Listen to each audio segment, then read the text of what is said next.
Bueno, en esta tarde quisiera hablar de un tema que es un tema importante, es un tema que las páginas de las Escrituras constantemente nos recuerdan que como iglesia debemos estar preparados. En estas últimas semanas ha habido eventos catastróficos simultáneos en el mundo muy graves. Hemos visto la inundación en Houston, Texas, donde miles de familias, más de 135,000 familias perdieron su hogar en la inundación, que fueron desplazados. Es tremendo de repente quedarte sin trabajo, quedarte sin tu hogar, tener que estar en un refugio. Después vimos el huracán Harvey, el huracán que vino, Irma, que vino, primero Harvey en Houston, Irma que vino a Florida y afectó varias islas del Caribe, y ahorita el último huracán María, que afectó muchísimo toda la isla de Puerto Rico incomunicada, sin electricidad. Y veíamos que tristemente estamos viendo que esto se ve cada vez más seguido. Cada vez existen más inundaciones más graves, porque vivimos en un planeta que se encuentra bajo la corrupción del pecado, bajo la maldición del pecado, viendo que hemos sido separados de Dios. Y creo que todos estos acontecimientos, el terremoto de México, tanta gente que perdió la vida inocente, inclusive niños, nos ponen a pensar, suena la alarma de nosotros, que recordamos que en las Escrituras, en Marcos capítulo 13, en Mateo capítulo 24 y en Lucas capítulo 21, está registrado el discurso del Señor Jesús antes de ir a la cruz, donde Él nos advirtió que muchos se levantarían para engañar a las personas, falsas religiones, sectas, y vendrían en su nombre diciendo que es el Mesías. Vimos que surgirían guerras en muchos lugares y que oiríamos de guerras, de rumores de guerras, pero que todavía no era el fin, sino era principio de dolores. Vimos que habría pestes, enfermedades globales en el mundo. Vemos que estamos siempre en un hilo de un virus. Por ejemplo, el virus, la gripe aviaria, ¿se acuerdan la influenza de gripa porcina? ¿Se acuerdan el H1N1? ¿Se acuerdan del ébola en África? Cómo estábamos todos asustados porque era algo que estaba avanzando sin poder detenerse en el mundo, tan solo por pasar cerca, tocar a alguien con ébola y no lavarse las manos, o la gente se estaba muriendo. Y todo esto nos muestra nuestra fragilidad de la vida. Yo creo que nosotros enfrentamos eso cuando hemos tenido un accidente. Algunos de nosotros aquí en la iglesia se han accidentado, que han inclusive rodado el carro, y son recordatorios de qué frágil es nuestra vida, y nos pone a pensar que Jesús nos advirtió que vendría un tiempo final, un tiempo cataclísmico, en que habrían muchas situaciones difíciles que vendrían sobre el mundo, y que todo esto nos sirve para estar alertas de que Jesús prometió de que Él un día volvería. ¿Quién es Jesucristo de Nazaret? Jesús de Nazaret nació hace 2000 años aproximadamente en Belén de Judea, y fue un hombre que revolucionó la vida, la historia. Nunca escribió un libro, sin embargo sus apóstoles, sus discípulos escribieron los evangelios en las Escrituras. No fue un general que tuvo poder político, sin embargo cambió el mundo entero, al grado que el día de hoy hay más de 2,000 millones de personas en el planeta Tierra que se identifican como seguidores de Jesucristo. Gracias al cristianismo existe la Cruz Roja, por ejemplo, que ayuda a muchísimas personas en necesidad. Existe la benevolencia, porque Jesús nos enseñó un carácter compasivo, de amor hacia el prójimo. A pesar de que algunos nos dañen, el Señor Jesús nos enseñó a no pagar mal por mal, sino inclusive llegar a amar o a pensar en el bien de nuestros enemigos. Jesús revolucionó el mundo. Y Jesús dejó una tumba vacía, y sus seguidores dijeron que lo volvieron a ver. Y cuando Él ascendió al cielo, está registrado mismo volver. Vivimos con una expectativa de que Jesús algún día va a volver. Pero la realidad es que muchos de nosotros no estamos tan conscientes de ese acontecimiento. Mientras la economía esté bien, mientras no haya catástrofes naturales, mientras todo esté bien, pensamos a veces que no necesitamos de Dios. No lo decimos con nuestros labios, pero lo decimos con nuestra actitud. Vivimos una vida independiente de Dios. No le damos a Dios el amor que Él merece, porque Él nos hizo. Sin Él no estaríamos aquí. Él merece nuestra vida, nuestra alabanza, nuestra adoración, que vivamos para Él, porque Él nos dio la vida, y es justo que le demos la vida a aquel que nos dio la vida. Y Dios nos dio la oportunidad de responder a su amor. Dios no creó robots, sino nos dio la oportunidad y nos llama constantemente a estar en una relación con Él. Y hoy vamos a reflexionar Hace 2 años atrás había hablado de este tema, pero hoy vamos a reflexionar acerca de cómo, de comprender un poquito lo que la Escritura dice sobre la venida de Cristo y ver que es el plan de Dios que debemos estar alertas a su venida. En Santiago capítulo 5, versos 7 al 8, Santiago nos dice, Santiago fue hermano de Jesús, hijo de José y María, no fue uno de los apóstoles, fue uno de los hermanos de Jesús que tuvo una conversión más profunda a Jesús después de haber visto que Jesús había resucitado. Y al terminar el capítulo 5, el libro, dice, tengan paciencia. O sea, Dios te está diciendo ahorita que tú debes tener paciencia en tu vida. ¿Qué es la paciencia? La paciencia es mantener la calma en medio de los afanes y en medio de la ansiedad de querer encontrar respuestas o de encontrar salidas o de encontrar los deseos de nuestro corazón que se cumplan, o en este caso que sabemos que algún día Cristo volverá y tenemos que ser pacientes hasta que ese día venga. Dice que es hasta la venida del Señor debemos tener, ¿qué debemos tener, iglesia? Paciencia. Miren cómo espera el agricultor a que la tierra dé su precioso fruto. El fruto de la tierra es preciado, porque sin el fruto de la tierra no comemos, nos morimos, así de sencillo. Ahorita que fue el huracán Harvey en Houston, vimos que había supermercados totalmente vacíos, no había nada de comida. Se vendía una caja de agua que regularmente vale $4, se vendía en $42. Vemos lo preciado del agua. Y si nosotros no tuviéramos nada de comer, los que le hacemos fuchi a las zanahorias y a las verduras y a la espinaca, nos moriríamos, daríamos lo que sea por un plato de espinacas con zanahorias, o de trigo para hacer pan, o maíz para hacer tortillas. ¿A poco no es cierto eso? Entonces vemos nosotros de que Dios nos dice que debemos ser pacientes, así como como un agricultor. ¿Se han fijado que el agricultor no siembra la semilla inmediatamente como ese Jack and the Beans, ¿no? Que el cuento mágico, que echa los frijoles mágicos y ¡pum!, crece una planta que llega hasta el cielo? No, el agricultor prepara la tierra con paciencia. Como decimos en México, no son enchiladas.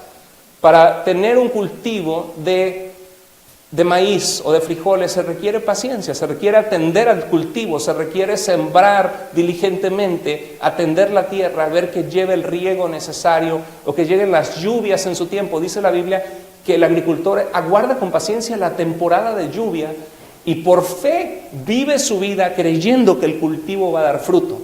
Y de la misma manera nosotros en la vida cristiana debemos entender que es un proceso y que lo que aguardamos es que algún día tú y yo estaremos con el Señor, que algún día seremos rescatados de la maldición de un cuerpo de enfermedad, de una tierra sujeta a los desastres naturales y al dolor y a las crisis.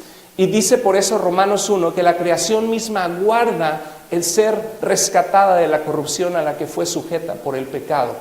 Y dice Pablo que las aflicciones, los llantos, el dolor que sufrimos aquí no se va a comparar en lo absoluto a la gloria venidera, a la bendición, al gozo, a la paz de aquellos que tienen a Jesucristo en su vida, que han sido perdonados por el sacrificio de Jesús en la cruz. Ese gozo que van a experimentar no se va a comparar, va a sobrepasar de tal manera todo el sufrimiento y dolor que tenemos, que vamos a decir, vale la pena vivir, vale la pena ser paciente, vale la pena vivir para Dios, vale la pena disciplinarnos en agradar a Dios, aunque tenemos una carne que quiere pecar, sentimientos y emociones que quieren enojarse contra personas, vale la pena ser fieles a Dios y a Cristo. Nos dice Santiago que debemos ser pacientes. Dice, así también ustedes, iglesia, dice la palabra ustedes, manténganse ¿cómo? Firmes. ¿Firmes en qué? Sin moverse de su fe en el Señor. Porque a veces vienen periodos en nuestra vida donde podemos dudar de la bondad de Dios, donde podemos dudar de la presencia de Dios, donde podemos dudar de la bondad de Dios cuando nos ha ido como en feria o nos ha ido mal en la vida, o cuando hemos visto malos ejemplos de iglesias o de gente que se dice cristiana. Por 1000 razones nuestras emociones pueden ser movidas y dice Santiago que nos mantengamos firmes y que aguardemos con paciencia la venida del Señor que se acerca. Dice Pablo, hoy está más cerca nuestra salvación que cuando creímos. Cada día que pasa estamos más cerca de estar con el Señor, ya sea que muramos y vayamos con Cristo, o que venga el tiempo que Dios ha predeterminado para que sea el fin de este planeta Tierra y venga Él a juzgar, ahora sí que a los vivos y a los muertos, y su reino no tendrá fin. Miren, esta semana pasada, ¿cuántos de ustedes oyeron que el día de ayer se acababa el mundo? Levante la mano si lo escuchó, ¿sí? Alguien puso ahí en Facebook, dice, no hombre, dice, no se acabó el mundo, tengo que ir el lunes a trabajar, le puso.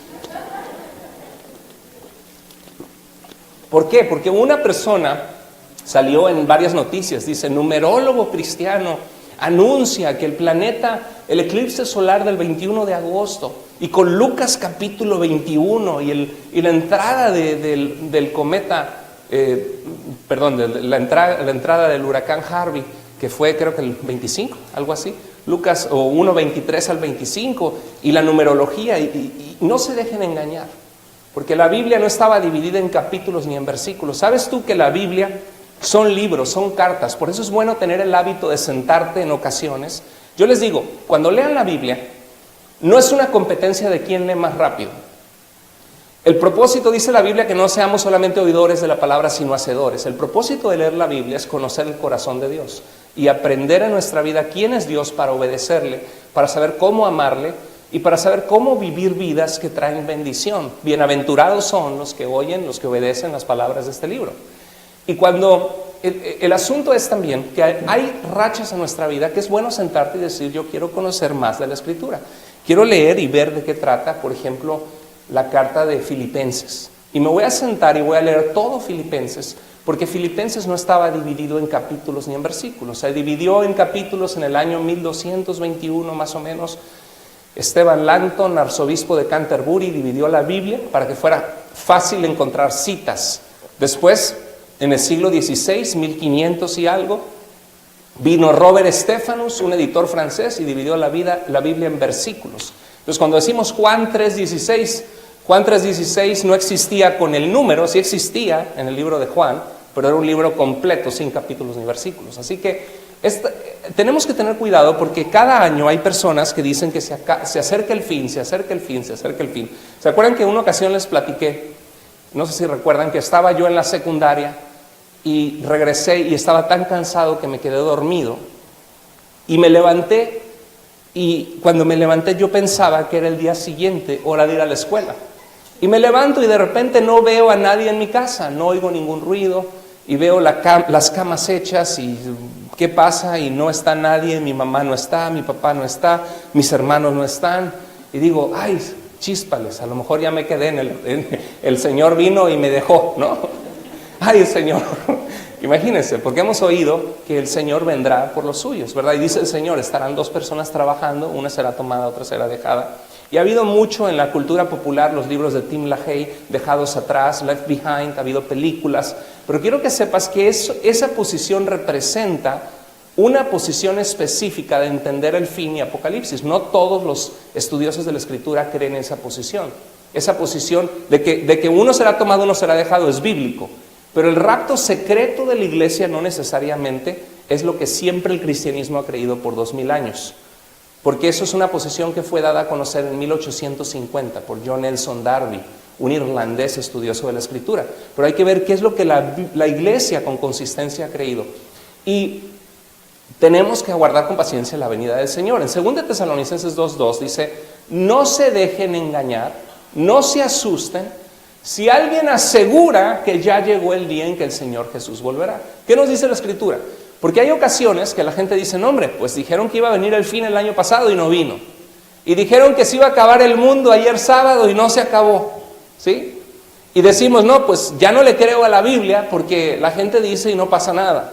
Pero el problema no es la Biblia, el problema es que la gente no lee la Biblia, ¿no? El problema es que la gente saca conclusiones que la Biblia nunca nos ha dado. Entonces debemos estar conscientes que no debemos dejarnos engañar, porque en 2 Tesalonicenses 2 ya había personas que decían, ya vino el fin, ya viene el fin, y hasta pensaban que Pablo había escrito una carta para decir que el fin ya había llegado.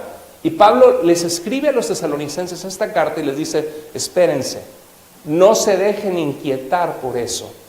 Y les da ciertas instrucciones de cómo esperar la venida del Señor, pero continúa en el siguiente verso y dice, no permitan que nadie, ¿qué?, los engañe, porque no vendrá el fin sin que antes venga la apostasía. ¿Qué es la apostasía? Que mucha gente que decía ser cristiana, que estaba en la iglesia, se decepciona de la iglesia o se deja engañar por la mentira o por la mentira de la codicia del dinero o del materialismo, se alejan de Dios y renuncian a su fe. Esa es la apostasía.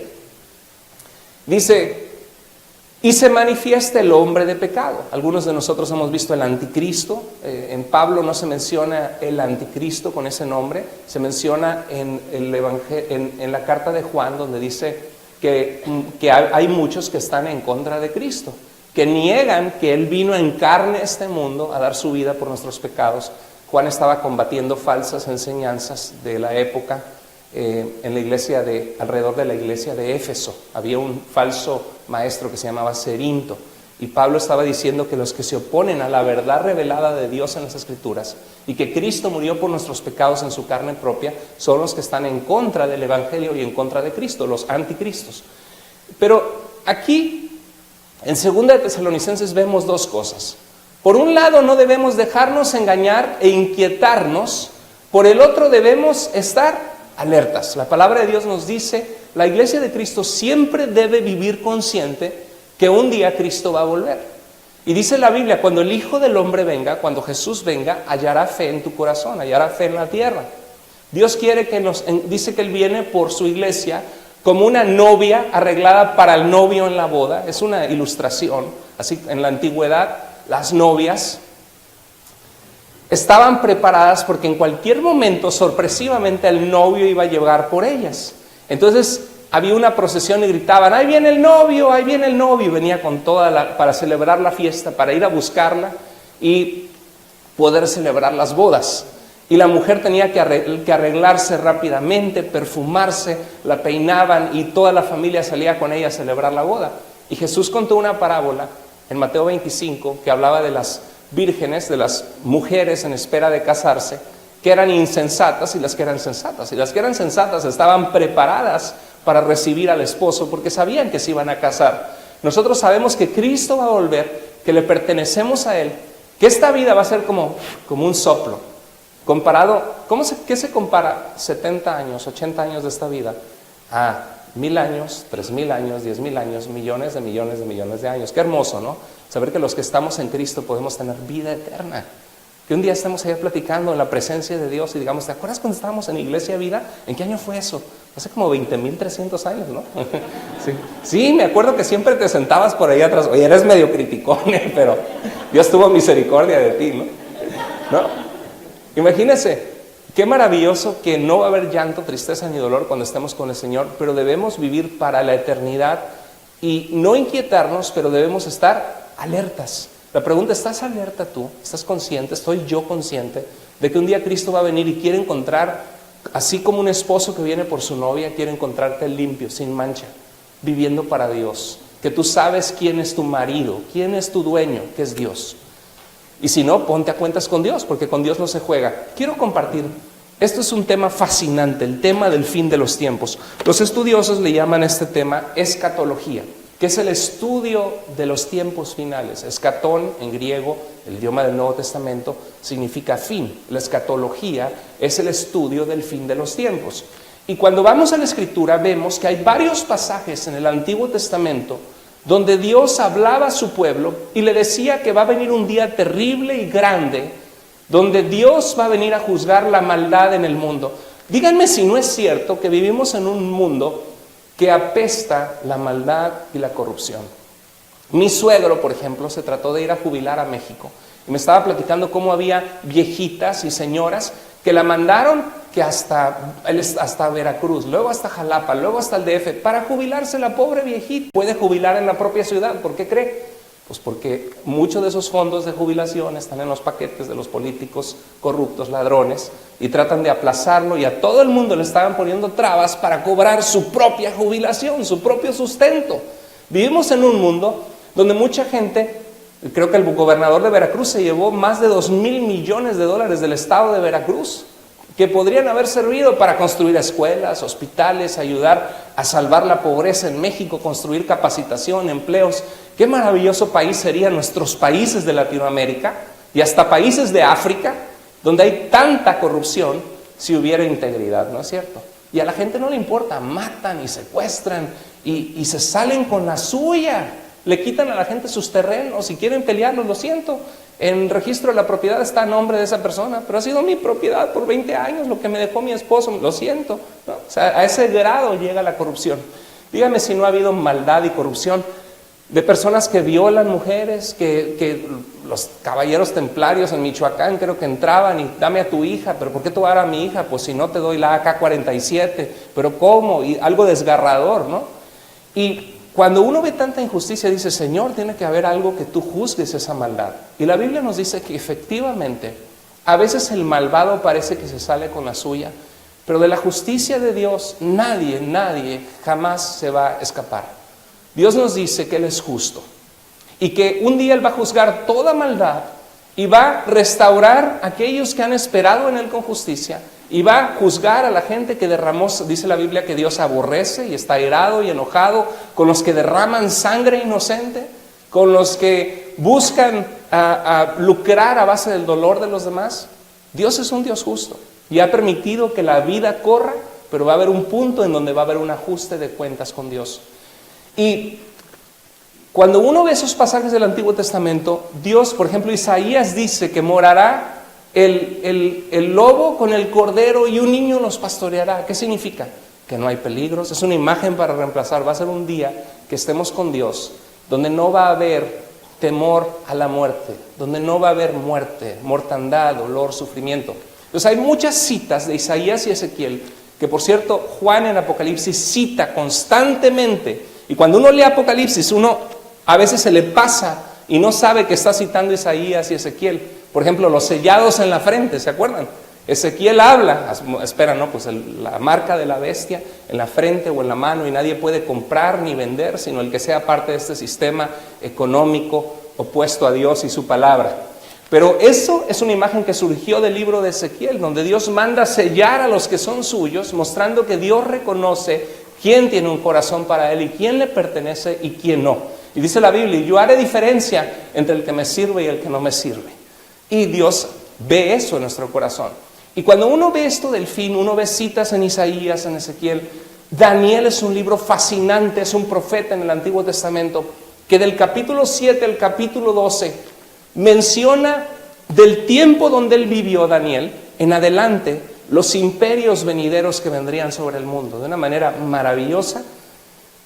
No hay libro en la antigüedad, no hay profecía de ninguna nación, no hay religión que hable lo que está por suceder más que la Biblia. Y esto hizo Daniel, mostró los imperios venideros. En Mateo 24, Jesús, Marcos 13, Lucas 21, Jesús habla de que el templo de Jerusalén sería destruido y que así también vendría el fin. Y que debemos estar preparados, no dejándonos engañar, manteniéndonos firmes, perseverando hasta que Cristo vuelva. En 1 Tesalonicenses 4 fue una de las primeras cartas que el apóstol Pablo escribió en el año 50 aproximadamente, antes que se escribieran algunos de los evangelios. Y le escribe y les dice a la iglesia, no se inquieten por los que ya murieron y Cristo no ha venido. Porque dice, porque el Señor mismo, con voz de mando, con trompeta de Dios, dice, descenderá del cielo, con voz de arcángel, significa jefe de ángeles, descenderá del cielo, dice, y los muertos en Cristo, los que murieron teniendo a Jesús en su corazón, ¿qué dice? Resucitarán con un cuerpo glorificado primero. Luego nosotros, los que hayamos quedado, seremos ¿qué? Arrebatados. Harpazo es la palabra griega, como un zarpazo del gato, ¿no? Seremos arrebatados juntamente con ellos para recibir al Señor en el aire y así seremos para siempre con Él. ¿Se acuerdan? 1 Tesalonicenses 4 habla de esto. De ahí es donde viene la enseñanza tan común del dispensacionalismo premilenial. Es una posición específica de cómo entender que sucederán las cosas del fin. Es la posición en la que crecimos oyendo todos nosotros, que hablamos que de repente se estrella un avión, los carros chocan, ¿se acuerdan? Pero la Biblia nunca habla de un rapto secreto necesariamente, porque en Tesalonicenses también habla que el Señor en su venida juzgará y pondrá en orden a aquellos que causaban persecución a los tesalonicenses. Y también dice, aquel inicuo, el cual el Señor, aquel malvado, el cual el Señor destruirá con el resplandor de su venida. ¿Se acuerdan? Entonces, hay diferentes maneras de interpretar estos pasajes. En 2 Tesalonicenses 2, ya lo leímos, algunos estaban inquietos porque pensaban que la venida de Cristo ya había sucedido. Y Pablo les dice, no se dejen engañar. Y algo que consistentemente la Escritura dice, nadie sabe el día ni la hora, pero estén alertas. Eso lo dijo Jesús, lo dijo Pablo. La Escritura constantemente nos dice, no sabemos el día ni la hora. Cuando tú oyes que alguien te dice, el fin del mundo va a ser el 21 de octubre del 2017, no le creas. ¿Por qué? Porque Jesús dijo que nadie sabe el día ni la hora. Dios no se equivoca. Él nos dijo que debemos estar alertas y a propósito lo dejó así, porque Él quiere encontrar una iglesia santa. Imagínate que supiéramos que el Señor va a venir el 3 de octubre del año 2023. Muchos de ustedes se irían a dar su rol por el mundo, porque dirían, no, pues todavía faltan 4 años, todavía puedo vivir la vida, mira esta güerita que me gusta, ¿sí? Y aquí mira, tiene un carro, un convertible, tiene lana, no ama a Dios, pero pues me divierte un ratito, ¿no? Total, me faltan, no, ya me quedan 3 años, ¿no? Y ya para un año antes ya empiezas a venir a la iglesia, y empiezas a orar, y empiezas a leer la Biblia. Dios no quiere que sepamos cuándo, quiere que vivamos sabiendo que un día el Señor volverá.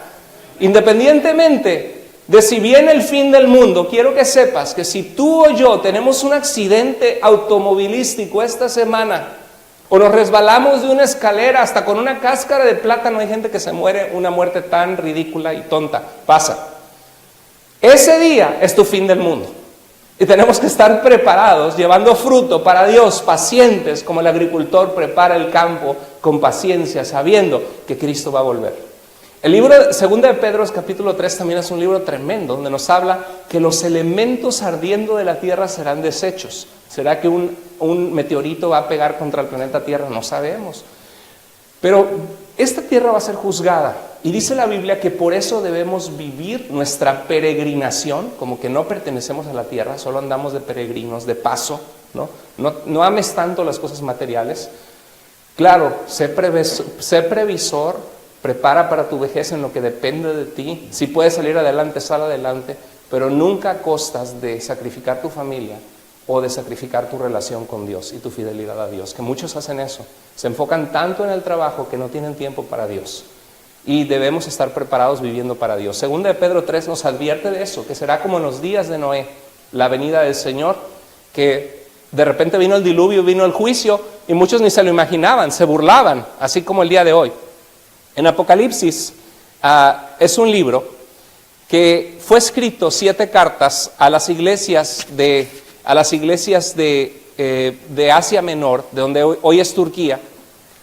¿Me escuchan? Como que se bajó el volumen, ¿verdad? Ok. Bueno, se escucha, mandaron a las iglesias 7 iglesias de Apocalipsis, y le mandó Juan, mire cómo me distraigo cuando hay una falla así, está mi mente en 3 cosas. Bueno, Juan estaba en una isla de Patmos, perseguido por un emperador romano que se llamaba Domiciano, y exiliado a trabajo duro, siendo un anciano, escribe cartas a las iglesias que se encontraban enfrente, en Turquía, de donde él estaba en esta isla, y les dice qué es lo que va a suceder antes del fin. Y Apocalipsis es un libro muy importante. Ahora, yo quisiera mencionar esto a manera de paso. ¿Alguno de ustedes se ha confundido una posición, otra? Sí lo ha escuchado, ¿verdad? Hay ocasiones en que en esas cosas del fin hay gente que se clava tanto, que dice, yo quiero estudiar Apocalipsis, es que yo quiero saber cuándo viene el fin, es que yo quiero saber quién es el anticristo, y yo quiero saber cómo va a suceder el arrebatamiento de la iglesia, y se clavan tanto en ese tema como si la Biblia fuera solo Apocalipsis, Apocalipsis, Apocalipsis. ¿Y cómo están tratando a la esposa en la casa? Con mucha indiferencia, con falta de amor, de una forma a lo mejor con una actitud grosera en muchas ocasiones. Les falta amor hacia sus hermanos en la iglesia. A lo mejor quieren ganar el debate y tener la razón, pero les falta el amor. Pero saben de Apocalipsis, ¿no? Y ya viene el fin, y ahí es donde tenemos que tener cuidado, porque Dios quiere encontrar una iglesia santa. Déjame decirte que Dios se va a llevar con él a un cristiano que tiene a Jesús en su corazón, que vive para Él, que ama a Cristo, más que a un experto en los tiempos finales de Apocalipsis que no tiene amor en su vida. ¿De acuerdo? Entonces Dios busca, claro, tenemos que tener comprensión, pero no dejarnos confundir tanto, porque son géneros literarios desconocidos para muchos de nosotros, el lenguaje apocalíptico. Han pasado muchos años, pero les quise mostrar que estos son los pasajes que están en juego con los expertos bíblicos, y es como tratar de hilar un tejido con todas estas citas del Antiguo y del Nuevo Testamento. En inglés hay algo que le llaman quilt, no sé cómo le llaman en español, quilt, que agarras una colcha y la tejes de varios pedazos de tela y haces varios cuadros y formas una colcha. Así es tratar de estudiar los tiempos del fin. Y para que se den una idea, el libro de Apocalipsis es el libro más difícil de interpretar de toda la Biblia. Y a la vez es un libro fascinante. Yo he tenido la oportunidad, por la gracia de Dios, de adentrarme y en periodos de mi vida, cuando enseñé el Instituto Bíblico, y pude meterme a Apocalipsis y leer libros de expertos con su PhD, que es un grado académico de investigación sumamente rígido, alto, de personas que de verdad investigan a fondo con los idiomas originales, con la literatura de la época bíblica, la literatura parecida al Apocalipsis.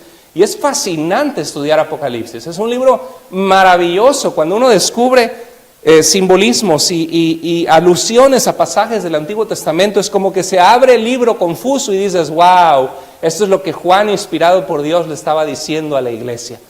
Y es bellísimo, pero el libro de Apocalipsis es un libro muy difícil porque es simbólico. La mayoría de los libros de la Biblia son literales, lo que dice eso es. El libro de Apocalipsis habla de bestias que salen del mar con 10 cuernos. No está hablando que literalmente, de repente aquí en la bahía, vamos a ver un animal gigantesco, ¿no? Como en las películas de Godzilla o de... No, está hablando de un poder que surge para dominar el mundo políticamente,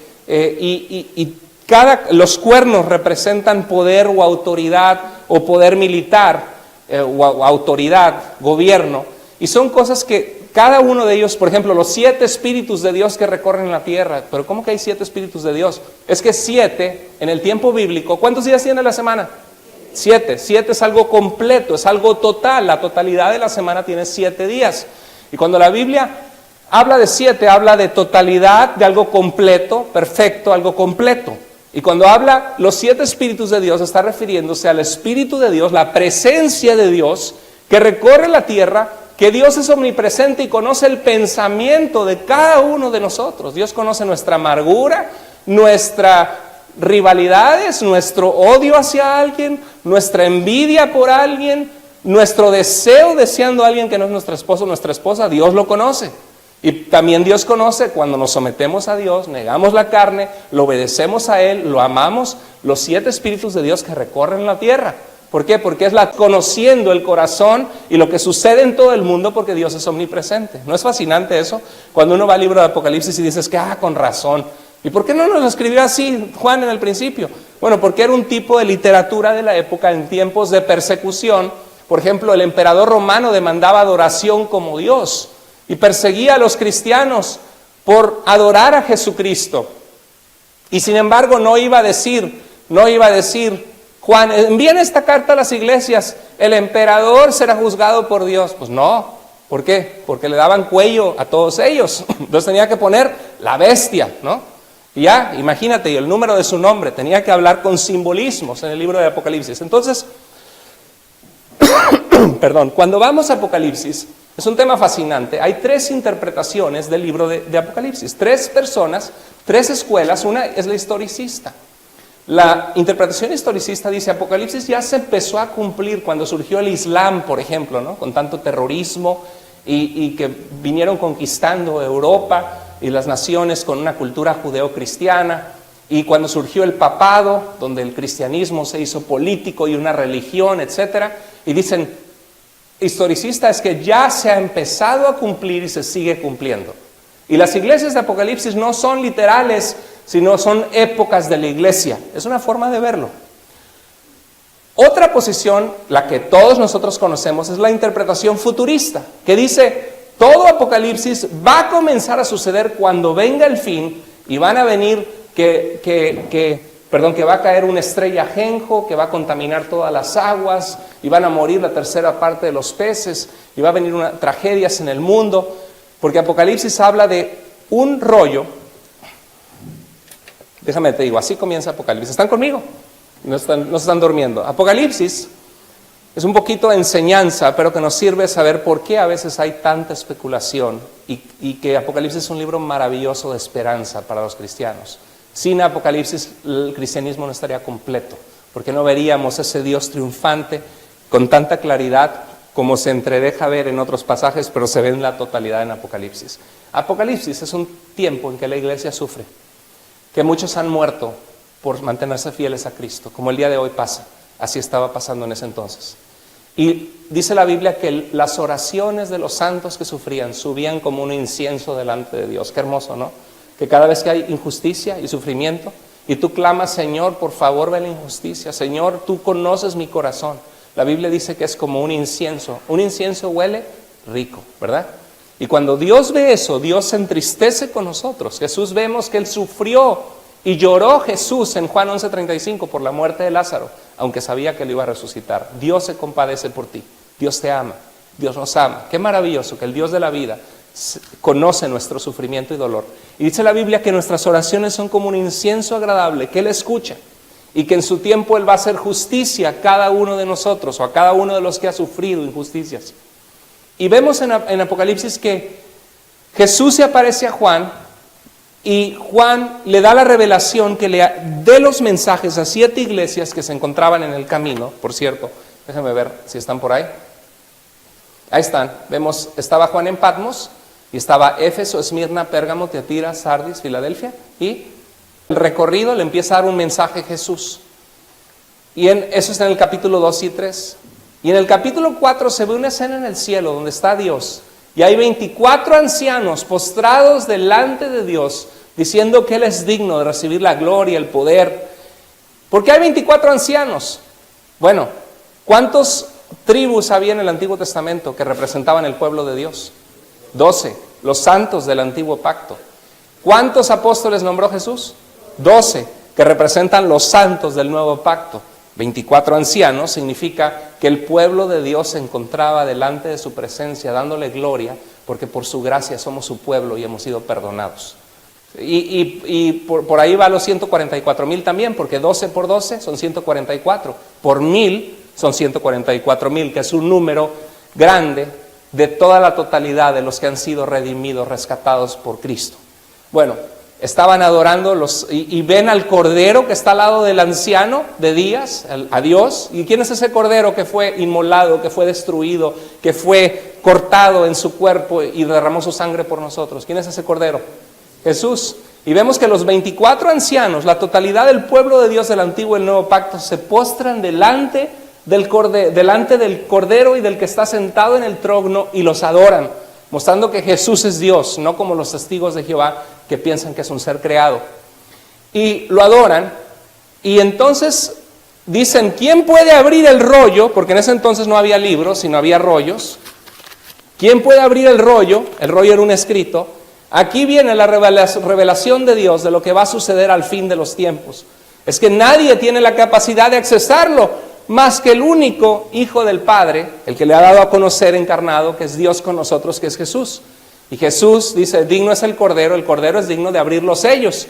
Porque antes las cartas, para que nadie las abriera, les ponían cera y les ponían un sello. ¿Para qué? Pues sobre todo las cartas del emperador, para que nadie las abriera bajo pena de algún tipo de castigo por haber hecho eso, de algún delito.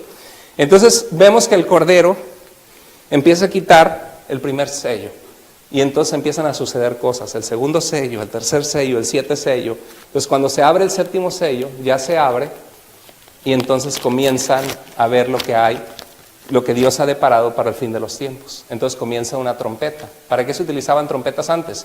Ahí viene el emperador, y todos volteaban. ¿Por qué? Porque llamaba la atención, no había micrófonos, ¿no? Ahí viene, entonces, primera trompeta, y caen, perdón por la voz de pito, ahora sí literalmente.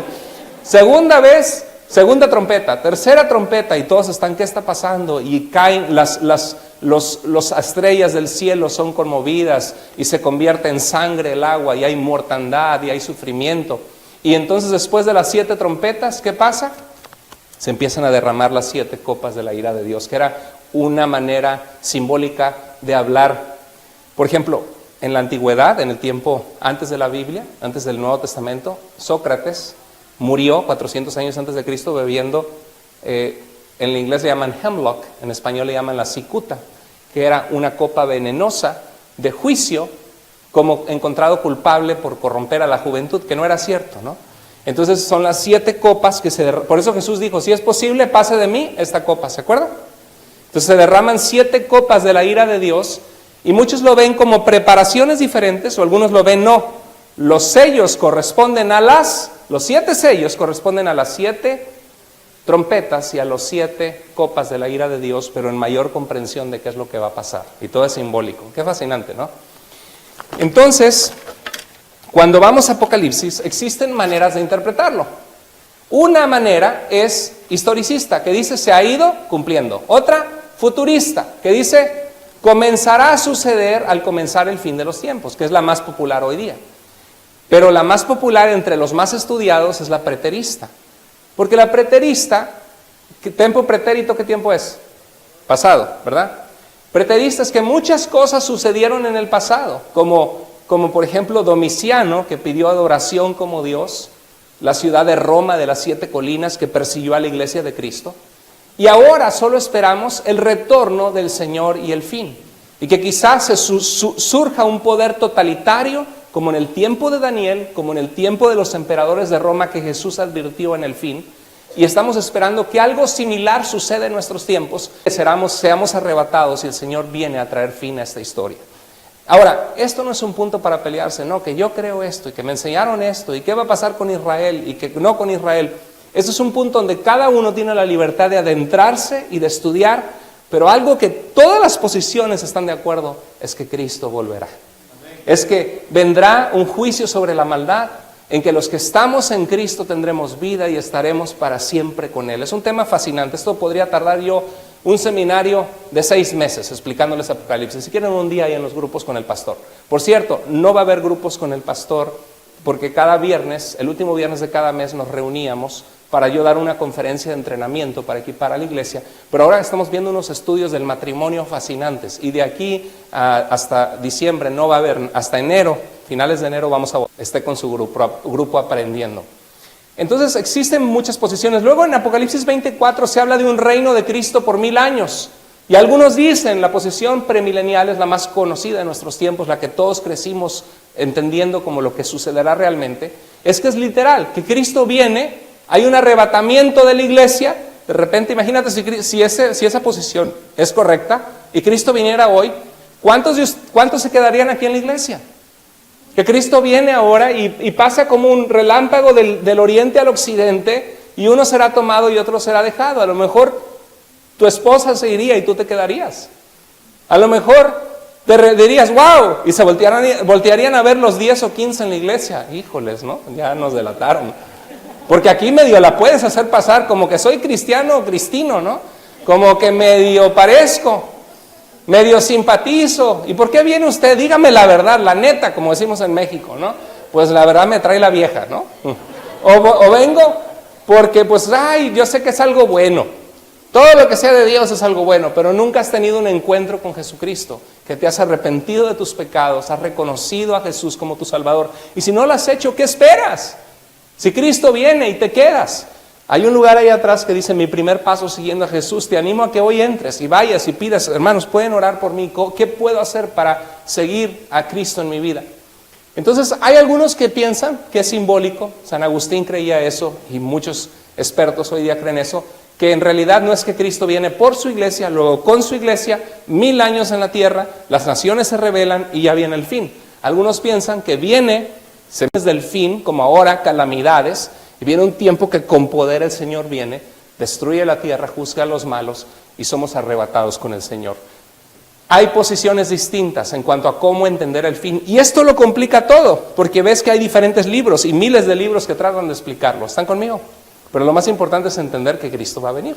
Y si te gusta el tema, te puedes meter, puedes leer, puedes investigar, pero creo que Dios no dejó todo esto para que te quedaras investigándolo 8 o 10 años, sino para que vivas para Cristo, para que ames a la gente, para que compartas tu fe, para que compartas de Jesús con los que lo necesitan. Dice el apóstol Pablo que ahora vemos oscuramente.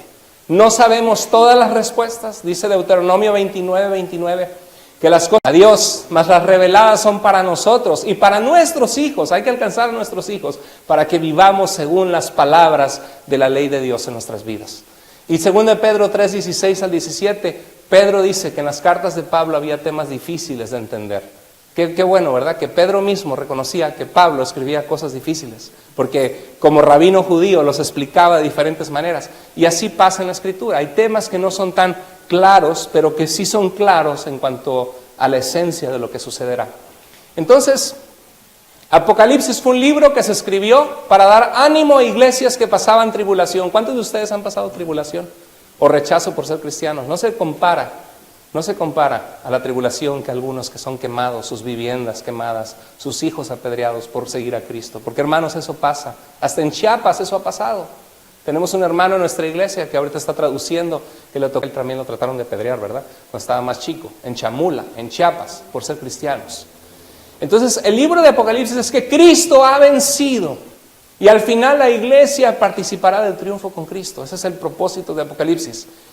Y aunque hay detalles difíciles de discernir, una cosa certera, Dios cumple lo que Él promete. Quiero comentar rápidamente, es un tema tan fascinante.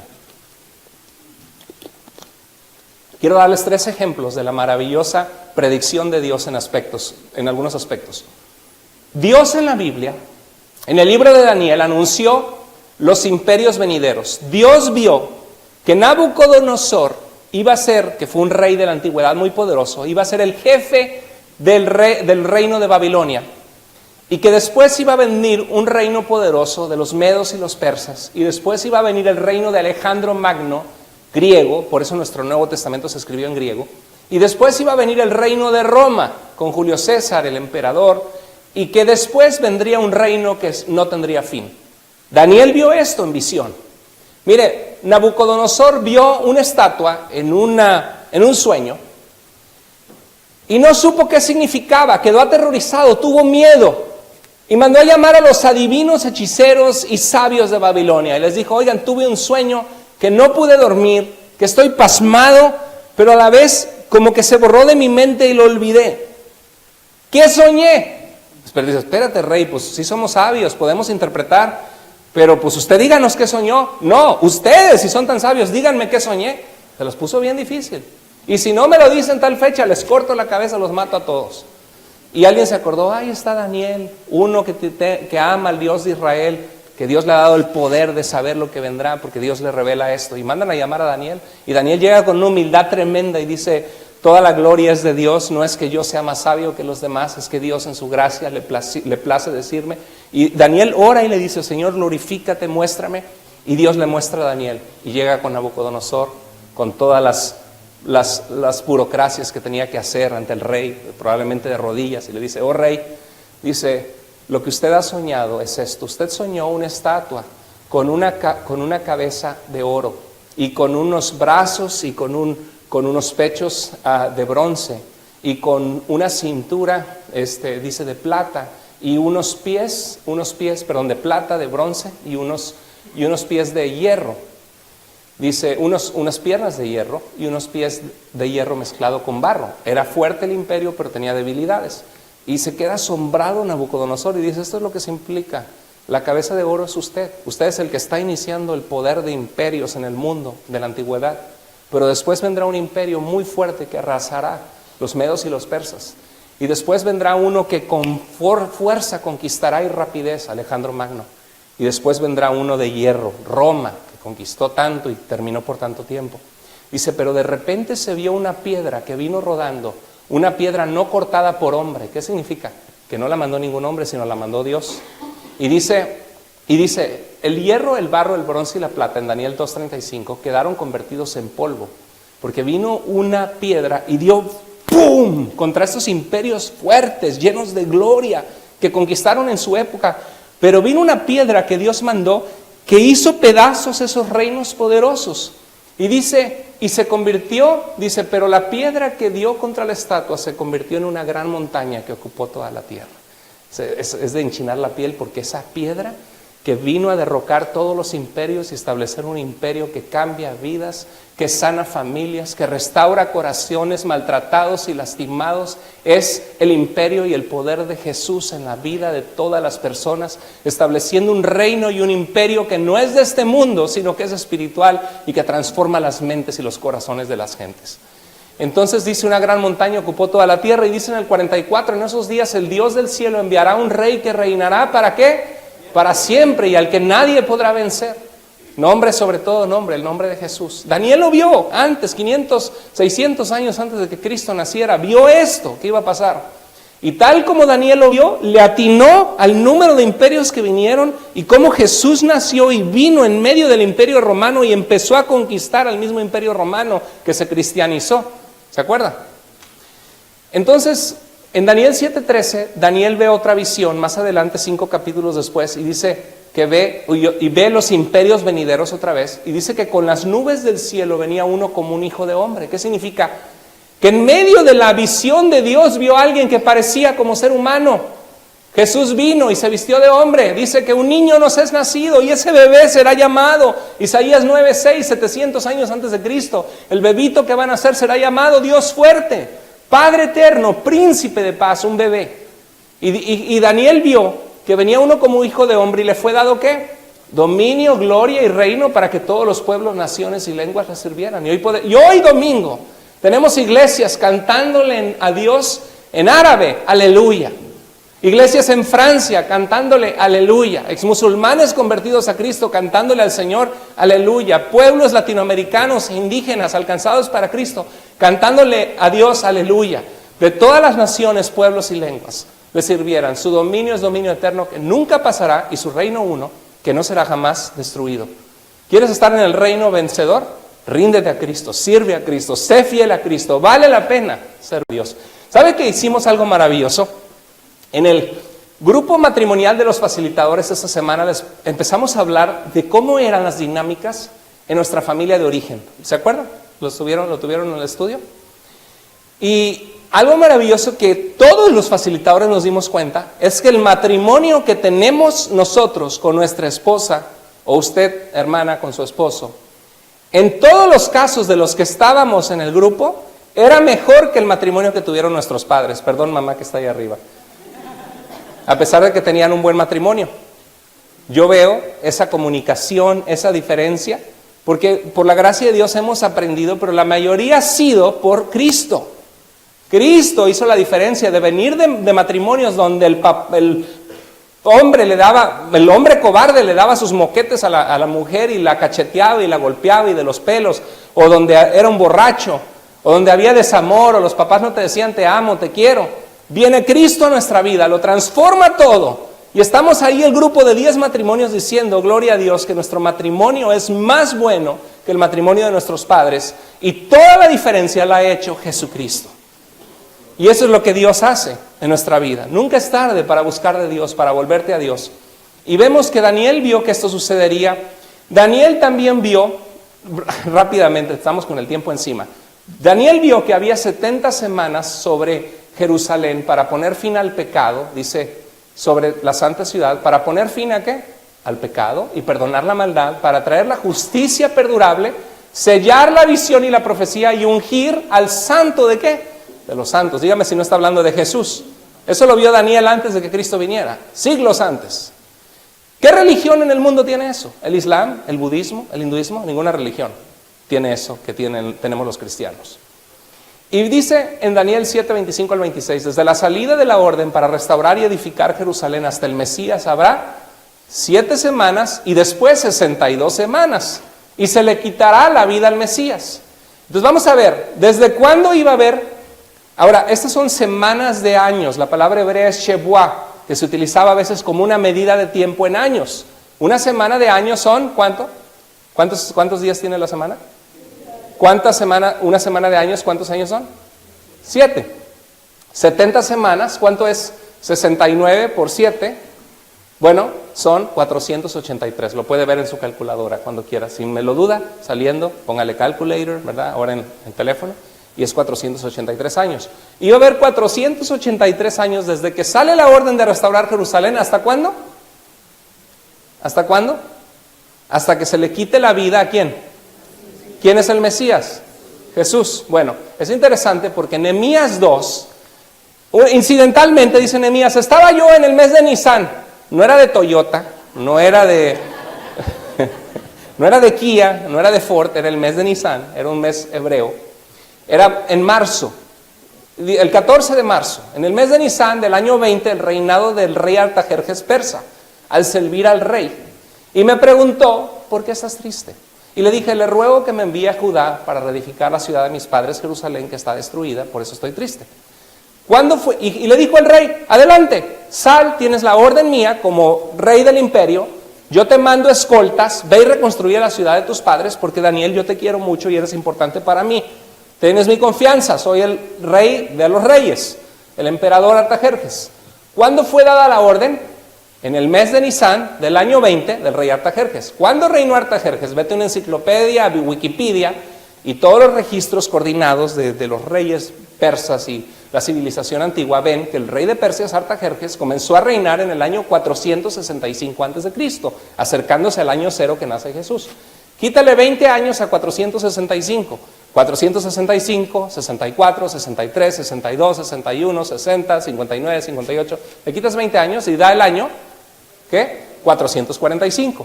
Marzo del 445 se dio la orden de reconstruir Jerusalén. Más o menos se cree que Jesús pudo haber muerto a los 33 años de edad. Y su muerte y resurrección, le sumas 445, el año 0, y 33 años, ¿cuánto da? 478. Pero hay un asunto, que la historia se empezó a medir antes y después de Cristo bajo un imperio romano cristianizado. Y hubo un monje que se llamó Dionisio de Exiguo y se equivocó y dijo, Jesús nació 750 años antes de Cristo, y lo redondeó.